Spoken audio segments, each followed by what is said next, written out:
Ladies and gentlemen, welcome to the 2024 Africa Business Forum held in the wonderful city of Addis Ababa in the UN ECA Conference Center. This year, under the theme, Boosting Africa's Transformation Through Education, Science, Technology, and Innovation. We stand on the precipice of a new era for Africa. This gathering is on the margins of the 37th Ordinary Session of the Assembly of Heads of State and Government of the African Union, and it is definitely more than a forum. This is a testament to the power of unity and foresight when it comes to shaping the future of our African continent. This forum has consistently been a catalyst for progress, facilitating vital dialogue between the public sector and the private sector.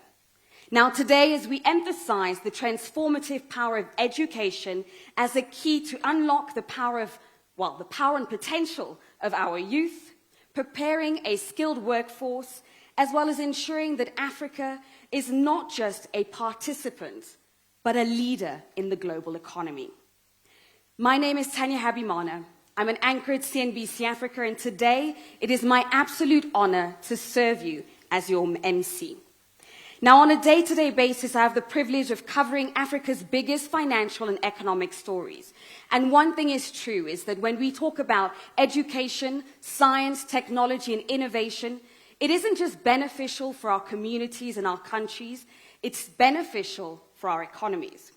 So as we engage in today's discussion, we want you all to keep a spirit of commitment to ensure that we are not just talking, but we're also driving real and tangible results. Now, as you may have seen coming through here, we had technology in action through interactive, augmented reality installations over here to the left. And to the right, we've also got the Google stations where you can experience the power of technology in doing things such as flood mitigation and forecasting, disaster relief, using technology to the benefit of our societies and our economies. So during the breaks, as we go through the days and as you go through the day and you engage with one another, we want to encourage you to really make the most of this day. Now, without further ado, it is my absolute honor to introduce to stage one of the key figures in spearheading and championing today's agenda. Executive Secretary for the Economic Commission for Africa and UN Under-Secretary General, Mr. Claver Gatete, for opening remarks. Let's give him a warm round of applause.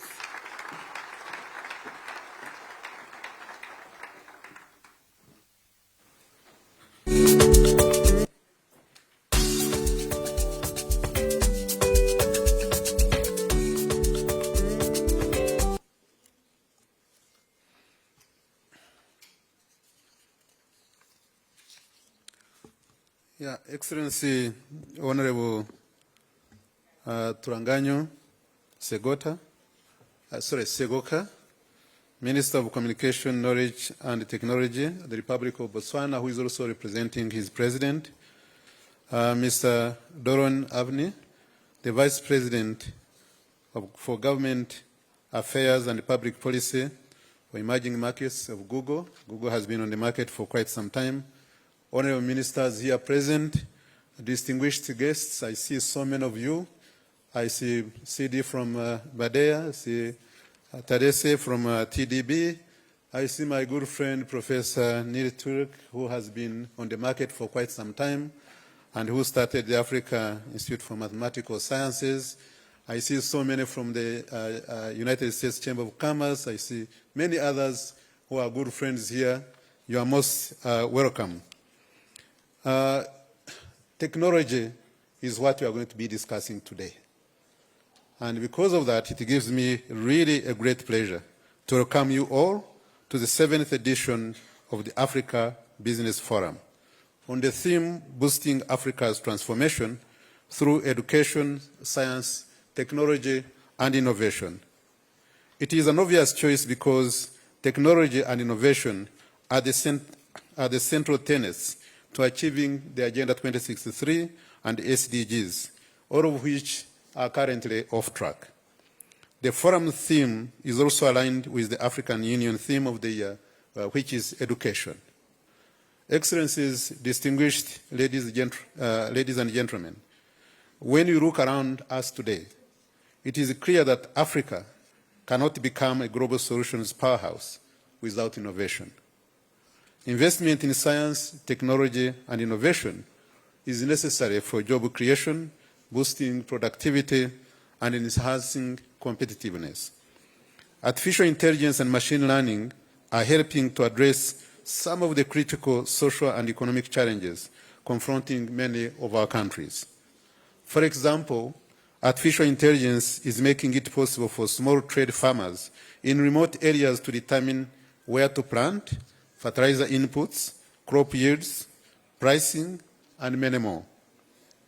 We cannot also realize the Africa Continental Free Trade Area Agreement without science, technology, and innovation. Indeed, there is no denying that Africa has made significant strides in some of the specific fields. For example, we have witnessed a six-fold increase in broadband access between 2010 and 2022. Increased internet access is boosting financial inclusion across the continent. In 2022, mobile money usage resulted in transactions worth over 800 billion US dollars, representing 2/3 of global transactions. Overall, the digital economy is expected to contribute 6% of GDP by 2025 and 10% by 2050. Yet, while we can celebrate this, it represents just a drop in the ocean of the possibilities for economic transformation. The potential of Africa's digital economy is enormous. However, realizing this potential rests on closing critical gaps in digital skills, data generation and utilization, and the requisite infrastructure that is required. That's why this discussion today is so important. We need practical solutions to change today's present and secure tomorrow's future. We must find workable answers to critical questions, such as how do we bridge the gap of the 650 million workers that need to be trained or retrained in digital skills by 2030? How do we create 16 to 20 million jobs a year for young people? How do we make digital technologies more affordable? For example, it costs up to 5% of gross national income per capita for mobile data in Africa, compared to a global average of 1.5% elsewhere. If we are to be competitive, we must reduce costs and innovate. Boosting innovation will require significant investments to modernize our education and increase research and development outputs. Currently, 75% of our youth do not possess the required digital skills to fully participate in the digital economy, and only 50% of countries incorporate computer skills as part of their curriculum. Our conversations today, therefore, should not only be about how many are schooled, but rather how many are skilled, and measures that strengthen inclusivity in our education system. Furthermore, while there has been a proliferation of technology startups, we know that many fail due to lack of investment and stifling business environment. Therefore, we must make it easier for the private sector to operate and succeed. Excellencies, distinguished guests, ladies and gentlemen, change will not happen without leadership at all levels. This forum, therefore, is a platform for the public and private sectors to find solutions for Africa's transformation. We will hear how trailblazers are lighting the way to a brighter future. We will discuss scalability and the replicability of transformative initiatives that could make Africa a powerhouse for solutions. We will engage in frank discussions on how to partner with the private sector to steer Africa's tech and STEM future. What we say and agree to do will matter immensely to ensure Africa's voice is heard in critical fora, such as the Global Digital Compact process and the forthcoming Summit of the Future that will take place with world leaders in September this year. Excellencies, distinguished guests, today is not about more conferences, statements, or pledges.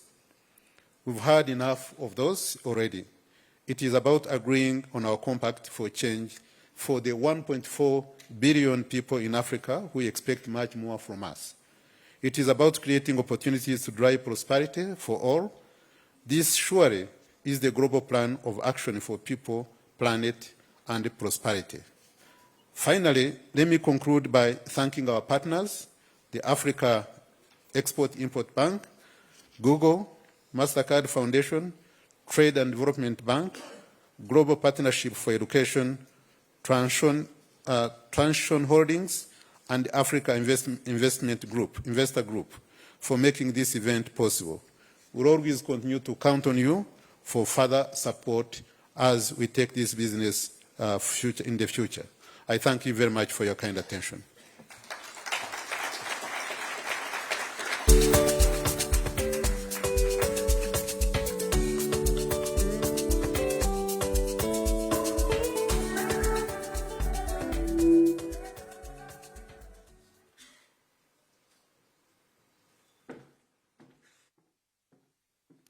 Thank you very much for your poignant opening remarks, Executive Secretary.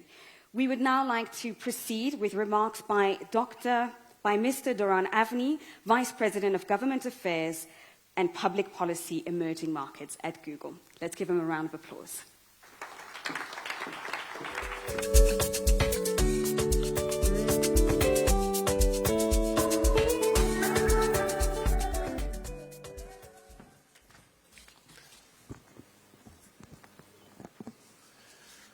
Good morning, everyone. Honorable Ministers, Your Excellency, Executive Secretary Gatete, ambassadors and representatives of the Diplomatic Corps, distinguished guests.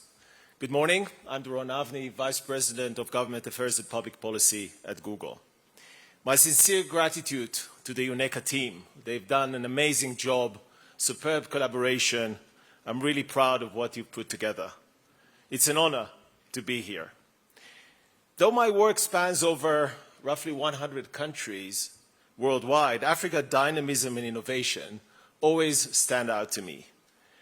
Boundless potential, rapidly growing population, increasingly urbanized continent, a lot of potential here. This year's theme, focusing on boosting Africa transformation, couldn't have been more timely.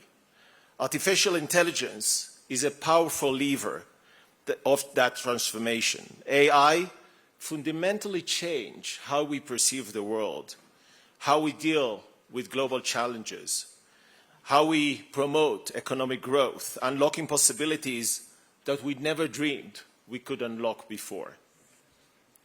Many of us use AI on a regular basis. If you use Google Search and Maps, and I hope you do and love those products, you're using AI.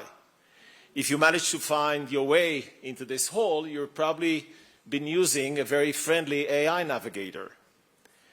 Google has been an AI-first company for many years.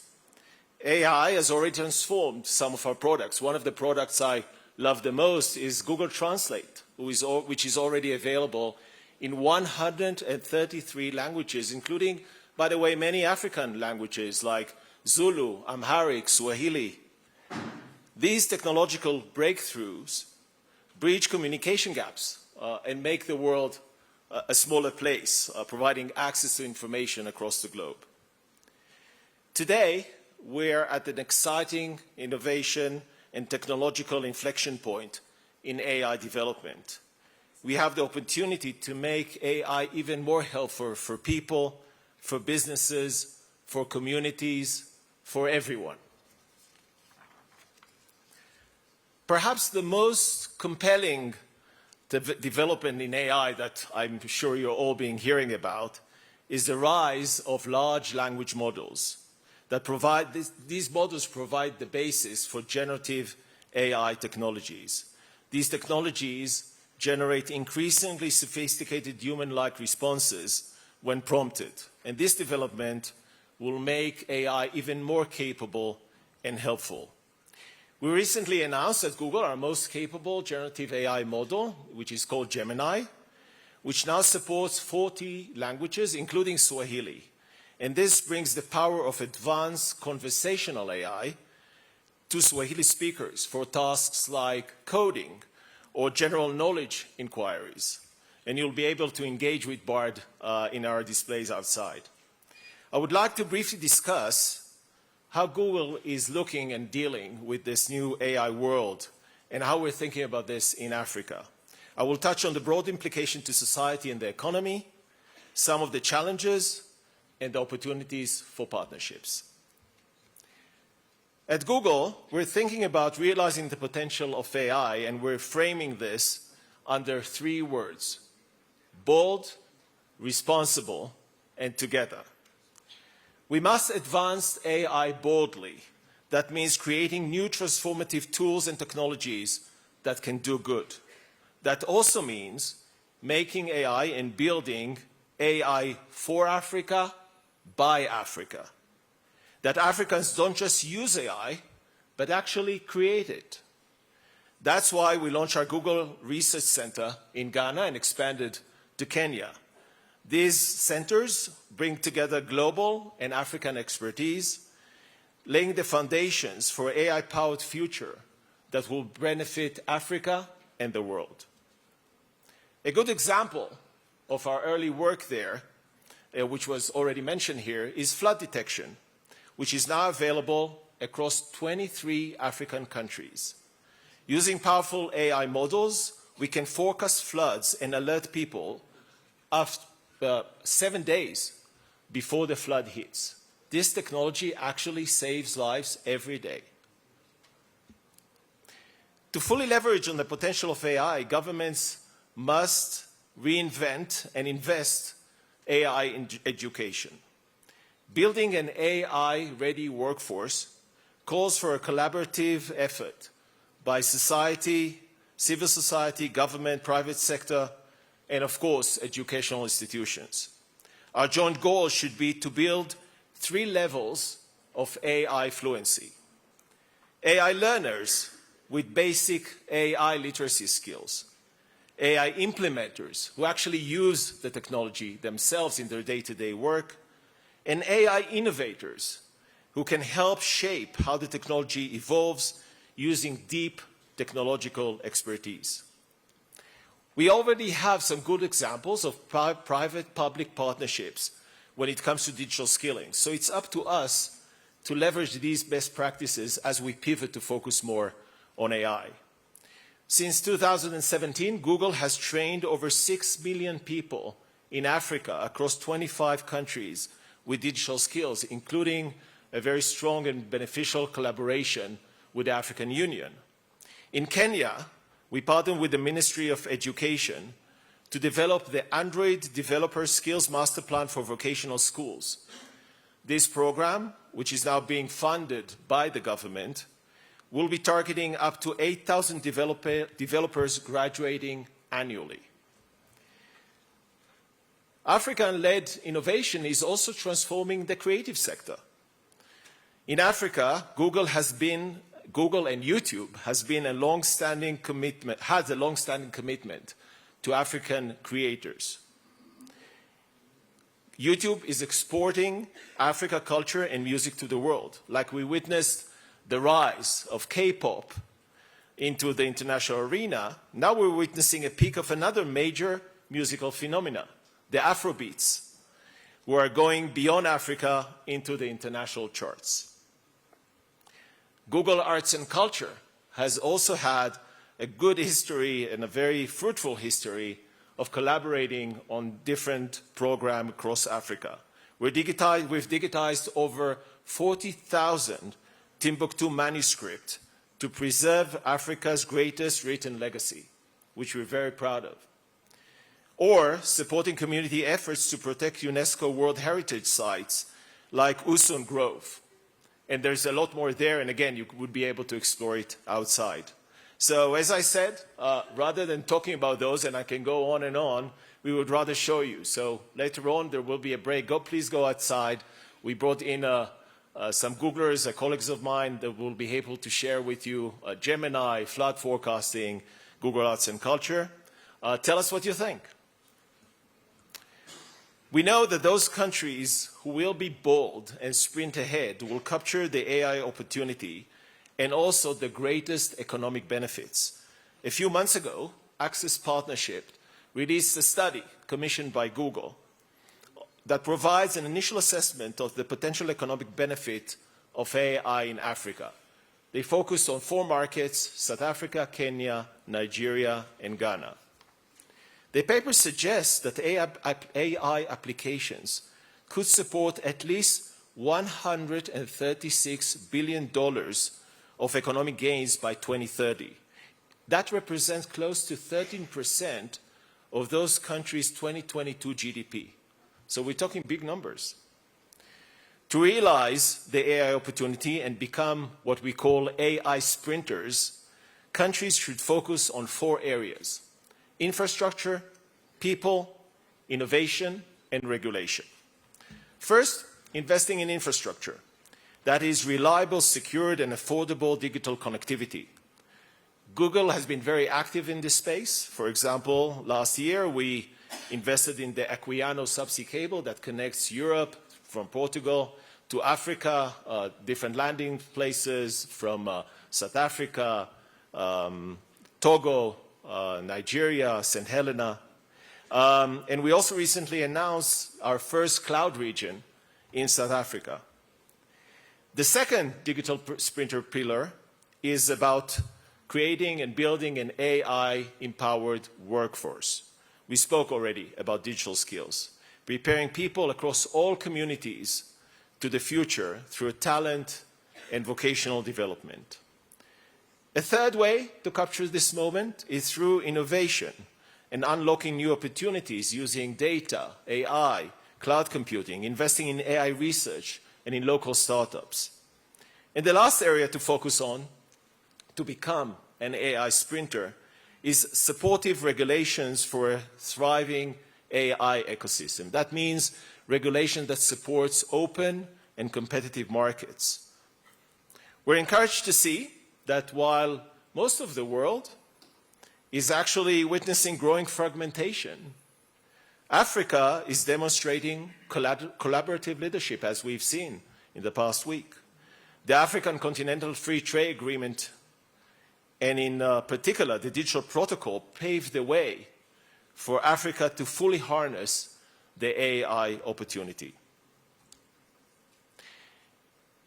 And while supporting that AI, what AI presents requires boldness, boldness means nothing without responsibility as we confront real challenges with this new technology.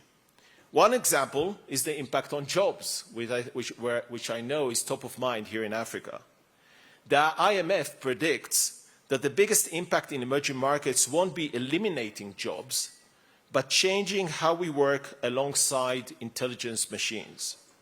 This requires us to adapt and learn new digital skills. Managing AI responsibility and being responsible in that area is not new to Google. In 2018, we were one of the first companies to publish a set of AI principles to guide the development of AI. We're encouraged to see the multilateral focus on AI governments, like the G7 Hiroshima process on AI, and also to see some governments like Kenya and Nigeria also looking into AI governance. I also want to congratulate the AUDA NEPAD on their AI white paper, which we look forward to reviewing and contributing to. Responsible and bold development leads the path to true AI innovation. Yet, to fully capture those opportunities that AI opens up, we will need to work together. Innovation has always been a team sport. In closing, I strongly believe that as leaders, we should not only dream about the future, but also lay solid foundations of collaboration needed to realize those dreams. This is Africa's moment. Let Africa not just adapt to this new era, but also rise as a force that shapes it. Thank you very much.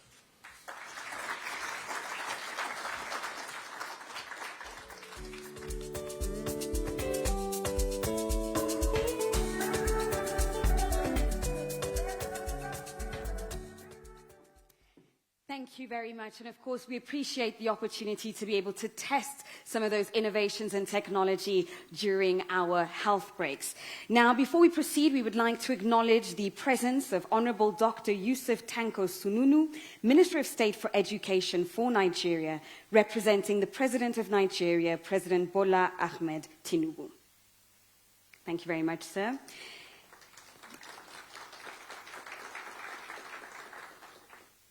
Now, as we proceed, we will have remarks by Honourable Mr. Tulaganyo Segoko, Minister of Communications, Knowledge and Technology of the Republic of Botswana, representing His Excellency Mokgweetsi Masisi. Let's give him a round of applause.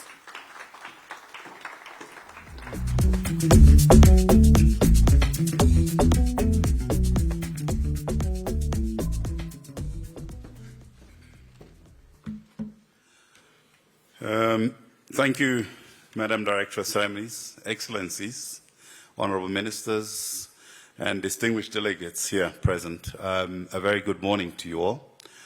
I want to start first by saying that I wish to stand on the protocol that's been established, because I think I will falter if I try to recognize you individually. I also will make my remarks not by way of a prepared speech, but more conversational and speaking really off the cuff. I wish to start off by really putting a context of Botswana and speaking about what Botswana is, and then speaking to the topic or explaining Botswana. I suppose most of you will clearly understand we're located in the center of Southern Africa, a landlocked country, and we have, in terms of population size in Africa, a fairly small population, 2.4 million if I round it up, and a very vast land mass of about 580 or so square kilometers. So it's a sparsely populated country. And that context I'm giving, particularly because I seek to make some points about our digital transformation and our infrastructure build. And hopefully you'll appreciate when I give numbers and statistics that if the figures sound small, in terms of the population, it's very significant. But let me just start off by saying that technology and innovation have a potential to significantly boost Africa's transformation across various sectors, such as access to information and educational resources, online learning, skills development, bridging the knowledge gap, and empowering individuals and communities. It also has the potential of impacting our economic growth, driving entrepreneurship, improving productivity, creating new opportunities for business, leading to economic growth and job creation.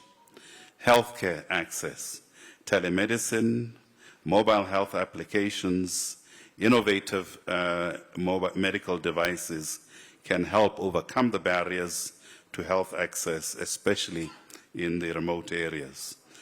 And fourthly, it will impact on sustainable development, and this we're talking about technology and innovation that supports sustainable practices in agriculture, in energy, in environmental conservation,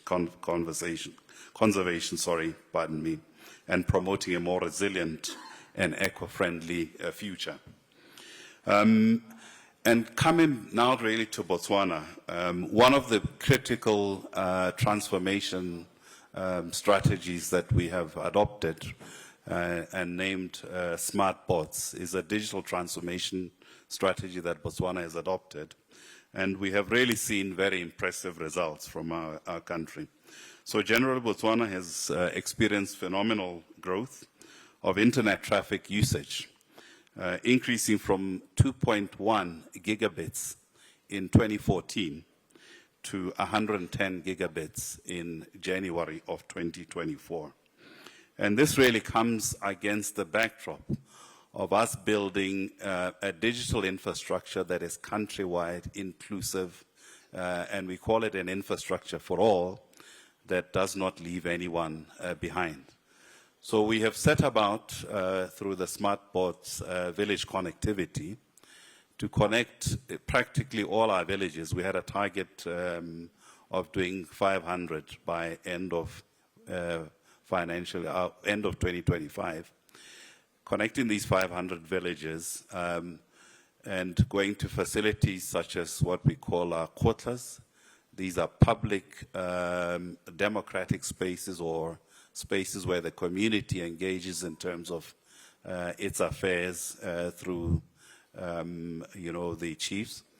And in addition, we go to health facilities and education centers. So we've connected across Botswana, the villages, more than 1,138 of these facilities with high-speed broadband internet, 100 megabits per second. And this explains the stats that I'm giving to you with respect to the growth in data that we're using in country. In addition to the expansion of internet access through Wi-Fi to these facilities, we're also up the standard to 4G technology for all the villages so that people have actually got access to mobile broadband. And overall, we have seen up to 138% mobile penetration for internet in the country to date now.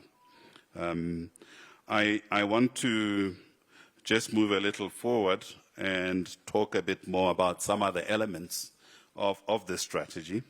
And these include the public sector transformation, and which we feel is very critical aspect of the actual strategy. So we're accelerating deployment of ICT infrastructure, as I said, to in excess of 500 villages. And by way of doing this, we believe, and we are actually now deploying online services and applications for our citizenry right across the country. In addition, we had partnered with the ITU and UNICEF in the GIGA Initiative project for connecting schools. And in this regard, we have connected in excess of 609 schools, empowering in the regions of close to 400,000 students with access to e-learning content in the process. We're leveraging innovation and technology in the public sector as well. And this speaks to the issue where we now speak of not just a one gov, but a one economy, where we want not just the government, but the private sector elsewhere as a partner, co-creating some of the online services that we are developing for the country. I'd like to touch on a few other very important or so critical innovations that we've done. Within the space of agriculture, we have a center of excellence called Lubu Center of Excellence. And this is a center of excellence for small stock. And there we are really promoting the use of technology in the production of small stock and in the whole value chain, in fact, in terms of leading it towards slaughter, abattoir, and export. But it's not strictly technology that I've been focused on at this point, which is a lot about the digital transformation. One of the initiatives that we've done is because Botswana is very arid, we are actually using technologies to extract water out of the atmosphere and use that as drinking water. We do have water that we can access through aquifers underground, but generally we find that that is very salty water, very hard water that needs to be treated. So this is yet another innovation that we have. But further to that, we have what's called a Smart Pots Lab that we are using to impart digital skills to our citizenry, impart digital skills to our public service, and ensure that they are essentially in a position to service our nation through technology and innovation. I'd like to bring to my conclusion the remarks that I was making there, save perhaps to just indicate that there are quite a number of other initiatives that one could speak to in terms of technology. Botswana is well known for its diamond mining, and in this space we're also now focused on beneficiation and processes that mean that we can add value to our diamonds, and we're just not simply extracting that. But I'd like to curtail my remarks to this point. Thank you very much.